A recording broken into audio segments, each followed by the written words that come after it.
ఓం శ్రీ గణేశ శారదా గురుభ్యో నమ. ప్రేక్షకులకు ఆహ్వానం. ఇవాళ మనము శమంతకోపాఖ్యానం గురించి తెలుసుకుందాం. ముఖ్యంగా భాద్రపద శుక్ల చవితి నాడు, అంటే మన వినాయక చవితి నాడు ఎందుకు శమంతకోపాఖ్యానానికి ఇంత ప్రాధాన్యత వచ్చిందన్న విషయాన్ని ఈరోజు మనము తెలుసుకునే ప్రయత్నం చేస్తాం. పూర్వము వినాయకుని యొక్క చరిత్ర మనందరికీ విదితమే.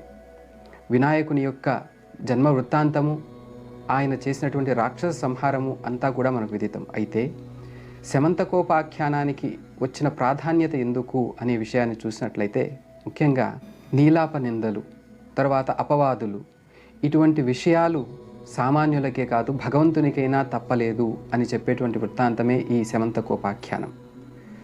మరి ఎవరికి ఇటువంటి కష్టం సంభవించింది, ఎవరికి ఆ నీలాప నిందలు వచ్చాయి, ఆ నీలాప నిందల నుంచి బయటపడేందుకు ఎటువంటి పరిష్కారాన్ని ఆచరించారు అని చూసినట్లయితే, ద్వాపర యుగంలో శ్రీకృష్ణ పరమాత్మ తాను స్వయంగా వినాయక చవితి వ్రతాన్ని ఆచరించి తనపై వచ్చినటువంటి నీలాప నిందల నుంచి ఆయన బయటపడగలిగారు. ఎందుకు ఈ విధంగా జరిగింది అన్నట్లయితే, గణేశుని యొక్క జన్మదినం నాడు బ్రహ్మాండంగా భోంచేసి భుక్తాయాసంతో ఆ కైలాస పర్వతం మీద ఎక్కుతూ ఉన్నాడు. అటువంటి సందర్భంలో కుబ్జరూపధారుడైనటువంటి ఆ వినాయకుడు కష్టపడుతూ ఆయాసపడుతూ ఎప్పుడైతే ఆ కైలాస పర్వతం మీదకి ఎక్కుతూ ఉన్నాడో, ఆయన అడుగు వెయ్యలేని స్థితిలో ఉన్నాడు. గజాననుడు, తర్వాత లంబోదరుడు, అటువంటి రూపంతో స్వామి నడక వేయడం కష్టంగా ఉండడం, ఆయన కాలు జారి కింద పడ్డం, అక్కడ నుంచి లేవలేకపోవడం వల్ల చంద్రుని యొక్క రాజదృష్టి సోకడం చేత స్వామి విపరీతమైనటువంటి కోపిష్ఠుడైనాడు. ఆ కోపం నుంచి తేరుకొని స్వామి, ఒరే మూర్ఖుడా, నువ్వు నన్ను పరిహాసంగా చూసి నవ్వావు కాబట్టి నిన్ను ఎవరైతే చూస్తారో వారికి నీలాప నిందలు కలుగ్గాక, నీవు కళావిహీనుడవు కావుగాక అని చెప్పి శాపించడం జరిగింది. మదము నుంచి ఒక్కసారిగా బయటపడినటువంటి ఆ చంద్రుడు పరుగున వచ్చి స్వామి కాళ్ళ మీద పడి, స్వామి ఏదో పొరపాటు జరిగింది, నన్ను క్షమించండి అన్నాడు. చంద్రునితో పాటుగా దేవతలు, మహర్షులు అందరూ కూడా వచ్చి, స్వామి చంద్రుడు లోకానికి చల్లని వెన్నెల ఇచ్చేవాడు, ఆయన లేకపోతే అలల నుంచి సముద్ర జలాల యొక్క అలజడి కూడా కనుమరుగైపోయేటువంటి ప్రమాదం ఉంది అని వేడుకోవడంతో స్వామి సంతుష్టుడై ఆ తల్లి గౌరీదేవి యొక్క కరుణ చేత ఆ చంద్రుడికి ఒక ఉపశమనాన్ని కలిగించారు. కేవలం ఇది నీకు భాద్రపద శుద్ధ చవితి నాడు మాత్రమే ఈ శాపం వర్తిస్తుంది. ఆనాడు ఎవరైతే నిన్ను, నీ ప్రతిబింబాన్ని ఆకాశంలో చూస్తారో వారికి నీలాప నిందలు కలుగుతాయి అని మరి ఒక్క మారు ఆ చంద్రుడు స్వామివారిని ప్రార్థించాడు. తండ్రి, పొరపాటున చూసినా కూడా ఈ శాపం వర్తించే విధంగా ఉంటే మరి దీనికి పరిష్కారం ఏదన్నా చెప్పండి అని చెప్పి ఆ సప్తర్షులు, తర్వాత దేవతలు కూడా ప్రార్థించడం జరిగింది. అందుకు కరుణించిన వినాయకుడు తన తల్లితో సహా చెప్పడం జరిగింది, ఎవరైతే భాద్రపద శుద్ధ చవితి నాడు వరసిద్ధి వినాయక వ్రతమును ఆచరించి ఆ కథా శ్రవణమును చేసి అక్షతలు స్వామివారి మీద వేసి మిగిలిన వారి మీద వేసుకుంటారో వారికి ఈ నీలాప నిందల నుంచి విముక్తి కలుగుతుంది అని చెప్పడం జరిగింది. ఇక శమంతకోపాఖ్యానం గురించి చెప్పినట్లయితే, ద్వాపర యుగంలో శ్రీకృష్ణుల వారు ఒకరోజు నారదుల వారితో సంభాషిస్తూ ఉన్నారు. సాయంకాలం అవుతూ ఉంది. అప్పుడు నారదుల వారు అడిగారు, స్వామి సాయంకాలం వేళ అవుతుంది, చంద్రోదయం కాకముందే ఇవాళ భాద్రపద శుద్ధ చవితి కాబట్టి నేను నా లోకానికి వెళ్ళిపోతాను అని చెప్పి. అది జ్ఞప్తికి వచ్చినటువంటి శ్రీకృష్ణ పరమాత్మ ద్వారకా నగరం అంతా కూడా చాటింపు వేయించారు. ఇవాళ భాద్రపద శుద్ధ చవితి కాబట్టి ఎవరూ చంద్ర దర్శనం చేయకండి, దానివల్ల వచ్చు దుష్ఫలితాలకు మీరు గురి కావద్దు అని చెప్పడం జరిగింది. లోకానికంతా చాటింపు చేసినా కూడా భగవంతుడైనటువంటి ఆ శ్రీకృష్ణ పరమాత్మ క్షీరభాండములో క్షీరప్రియుడు కాబట్టి పాలు తాగుతూ ఉన్న సందర్భంలో ఆ చంద్రుని యొక్క బింబము ఆయనకు గోచరించింది. అప్పుడు ఆ స్వామివారు అనుకున్నారంట, ఈ చంద్రోదయము, చంద్ర దర్శనం వల్ల నాకు తప్పక నీలాప నిందలు వచ్చేటువంటి అవకాశం ఉంది అని అనుకోవడం జరిగింది. అదే సమయంలో సూర్యవంశ సంజాతుడైనటువంటి సత్రాజిత్తు మహారాజు, ఆయన సూర్యుణ్ణి బ్రహ్మాండంగా ఆరాధించడం చేత ఆయనకు శమంతకమణి లభించింది. అన్ని మణుల్లోకి శమంతకమణి యొక్క గొప్పదనం ఏమి, విశిష్టత ఏమి అంటే, రోజుకు 10 మణుగుల బంగారాన్ని జన్మింపజేయగలనటువంటి శక్తి ఉన్నదే శమంతకమణి. ఆ శమంతకమణిని ఒకనాడు ధరించి ఆయన శ్రీకృష్ణ పరమాత్మతో మాట్లాడినప్పుడు శ్రీకృష్ణ పరమాత్మ అడిగాడంట, సత్రాజిత్తు మహారాజా, ఆ మణి బ్రహ్మాండంగా ఉంది, నాకు మరి ఇస్తారా అని చెప్పి. కానీ ఆ సత్రాజిత్తు చెప్పాడు, ఇది నేను సూర్య భగవానుణ్ణి ధ్యానించి ఆయన వరప్రసాదంగా పొందినటువంటి శమంతకమణి శ్రీకృష్ణ, దీన్ని నేను ఎవ్వరికీ ఎంత సన్నిహితులైనప్పటికీ ఇవ్వలేను అని చెప్పి ఆయన తన రాజ్యానికి వెళ్ళిపోయాడు. కానీ కొంతకాలం తర్వాత ఆ సత్రాజిత్తు మహారాజు యొక్క తమ్ముడు ప్రసేనుడు అనేవాడు ఆ శమంతకమణిని ధరించి వేటకు వెళ్ళాడు. వేటకు వెళ్ళిన ఆ ప్రసేనుణ్ణి ఒక బ్రహ్మాండమైనటువంటి బలిష్టమైనటువంటి సింహము వాడిని చంపింది. వాడిని చంపి ఇది మరి ఒక మాంసపు ముక్క అనుకొని ఆ శమంతకమణిని తీసుకొని పోతూ ఉంటే దారిలో జాంబవంతుడు, భల్లూక రూపంలో ఉన్నటువంటి మహానుభావుడు జాంబవంతుడు ఒక్కసారిగా ఆ సింహాన్ని వధించి ఆ శమంతకమణిని తీసుకుని వెళ్ళి తన కుమార్తె అయినటువంటి జాంబవతికి ఇచ్చాడు. కానీ కొంతకాలానికి ఎప్పుడైతే తన సోదరుడు ప్రసేనుడు మరణించాడు, తరువాత ఆ శమంతకమణి అనేది దొంగలింపబడింది అని తెలుసుకున్న సత్రాజిత్తు, ఇది శ్రీకృష్ణ పరమాత్మ అడిగినప్పుడు నేను ఇవ్వలేదు కాబట్టి ఆయనే నా తమ్ముడిని సంహరించి ఆ శమంతకమణిని తీసుకెళ్ళాడు అని చెప్పి అపవాదు వేయడం జరిగింది.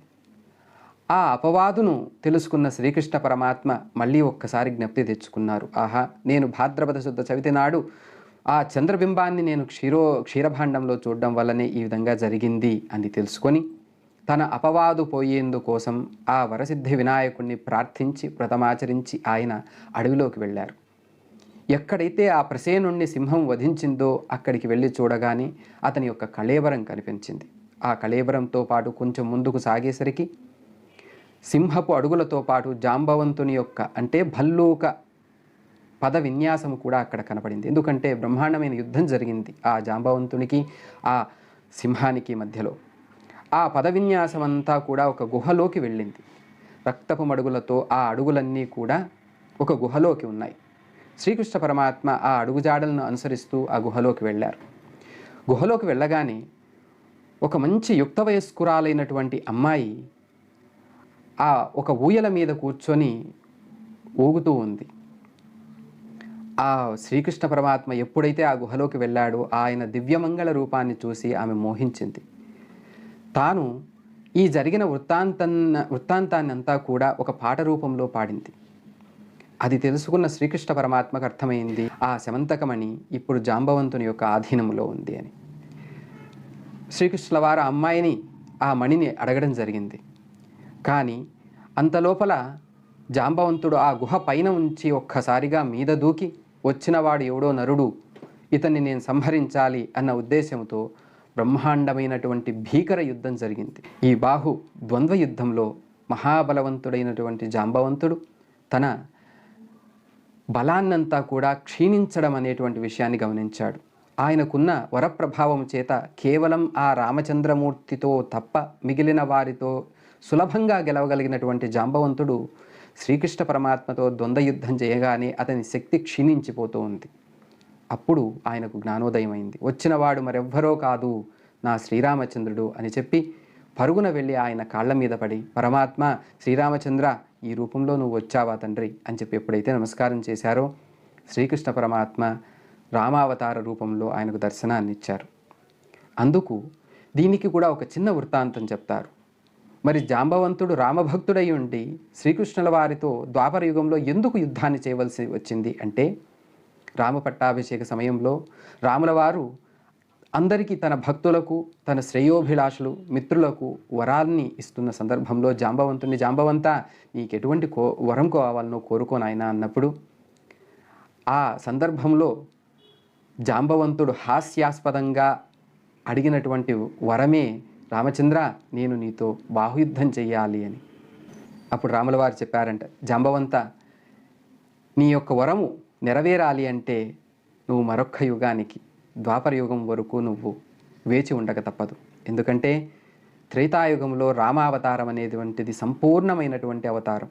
రాముడు లోకాభిరాముడు, ఆయన లోకానికి మార్గదర్శకుడు. కాబట్టి నీవు అడిగినటువంటి ఈ వరము ద్వాపర యుగంలో తప్పక నెరవేరుస్తాను అని చెప్పారంట. అందువల్లనే ద్వాపర యుగంలో శ్రీకృష్ణ పరమాత్మకు జాంబవంతునికి బ్రహ్మాండమైన భీకర యుద్ధం జరగడము, తరువాత ఆయన ఆ విషయాన్ని తెలుసుకొని రాముల వారి శ్రీకృష్ణ పరమాత్మ యొక్క కాళ్ళ మీద పడడము, తద్వారా రామదర్శనాన్ని కూడా తాను పొందినవాడాయను.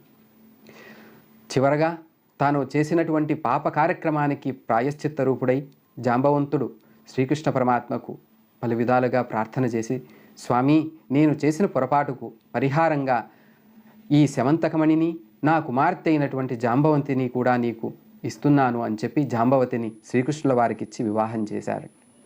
తాను సతీ సమేతంగా కూడా సత్రాజిత్తు రాజ్యానికి వెళ్ళి శ్రీకృష్ణుల వారు జరిగిన వృత్తాంతమంతా కూడా చెప్పి శమంతకమణిని ఆ సత్రాజిత్తుకు ఇవ్వడం జరిగింది. జరిగిన వృత్తాంతమంతా విన్న సత్రాజిత్తు బాధపడుతూ సిగ్గుతో స్వామివారికి నమస్కరించి, పరమాత్మ, జరిగిన తప్పుకు నన్ను క్షమించండి అని ప్రాధేయపడ్డాడు.